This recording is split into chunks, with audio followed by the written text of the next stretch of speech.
Bezrat Hashem en Dvar Torah lichvot parashat Shofetim. Dans la deuxième section, c'est écrit Kitavo el haaretz asher Adonai elecha noten lecha levirishta v'shavta ba. Quand vous allez venir sur la terre d'Israël et vous allez vous installer sur la terre. Va'amarta, vous allez dire Asima alay melech kechol hagoyim asher sevotai, et vous allez dire on va nommer un roi comme tous les goyim qui sont autour de nous. Le prophète Samuel, il a reproché le jour avant qu'il quitte ce monde à Israël, il leur a dit vous avez mal fait de demander un roi.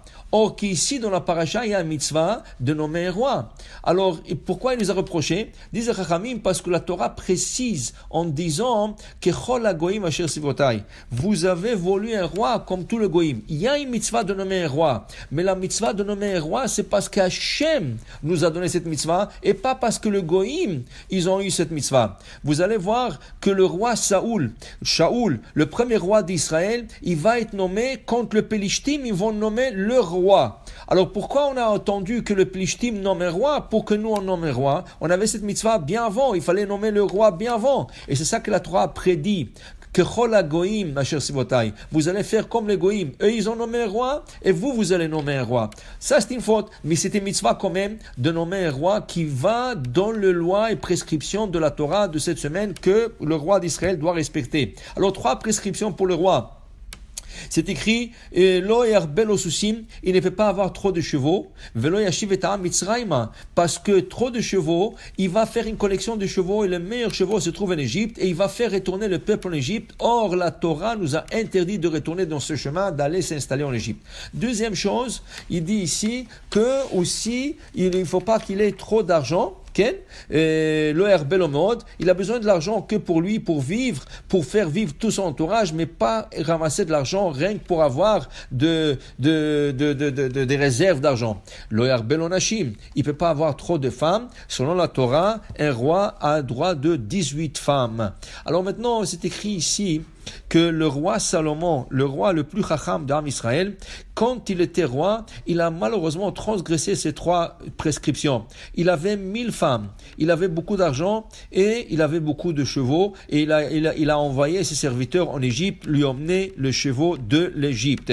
C'est écrit dans le Midrash cette semaine, quand le roi Salomon, il a transgressé ces 3 lois, la lettre Yud, la lettre Yud est montée vers Akadosh Baruch Hu et elle s'est plainte en disant le roi Shlomo, le roi Salomon veut m'annuler de la Torah, il veut m'effacer de la Torah. Alors Akadosh Baruch Hu dit t'en fais pas, le roi Salomon il va passer de ce monde et toi tu vas rester toujours dans la Torah. Que veut dire que la lettre Yud, elle est venue se plaindre devant la Akadosh Baruch Hu? Est-ce que c'est à cause que les 3 prescriptions de la Torah ou les 3 interdictions du roi commencent par la lettre Yud, lo yarbe, lo yarbe lo nashim, lo yarbe lo susim, vechese vezav lo yarbe lo meod. Le mot yarbe qui se répète 3 fois commence par la lettre Yud. Alors pourquoi c'est la Yud? Pourquoi c'est pas Lamed? Lo, ken?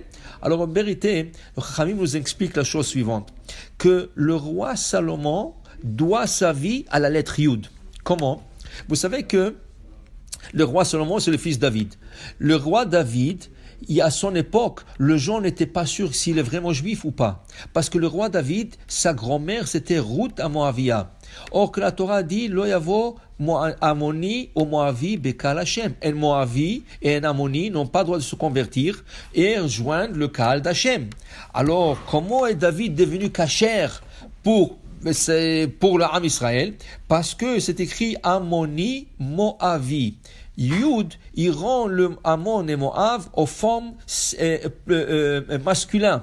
Si ça aurait été le Yavo Moav et la Torah aurait écrit le Yavo Amon, là les hommes et les femmes seraient inclus. Mais comme la Torah écrit Amoni Moavi, alors on parlait que des hommes, mais les femmes de Amon et les femmes de Moav sont cachées à de se convertir et venir nous joindre le peuple d'Israël.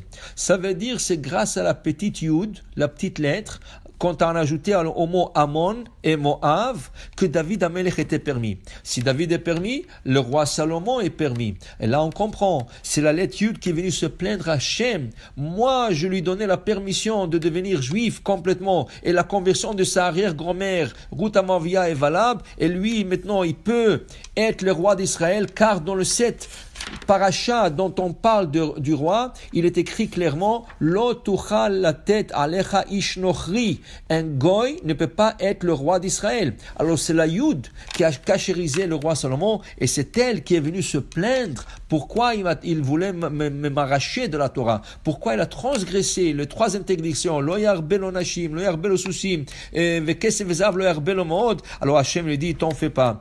Tu vas être toujours la Torah et c'est le roi Salomon qui va passer et toi tu seras toujours existé. Qui veut dire, c'est grâce au lait de la Torah que nous vivons, c'est grâce au lait de la Torah que nous avons notre lumière et c'est pour ça, c'est une mitzvah, quand on fait la Gelila, chaque personne devrait regarder de la Torah et chercher un mot qui commence par la lettre qui commence son prénom. S'il s'appelle Yehuda, il cherchera un mot qui commence par la lettre Yud. S'il s'appelle Avraham, il cherchera une lettre qui commence par la lettre Aleph et ainsi de suite. Shabbat Shalom, on verra.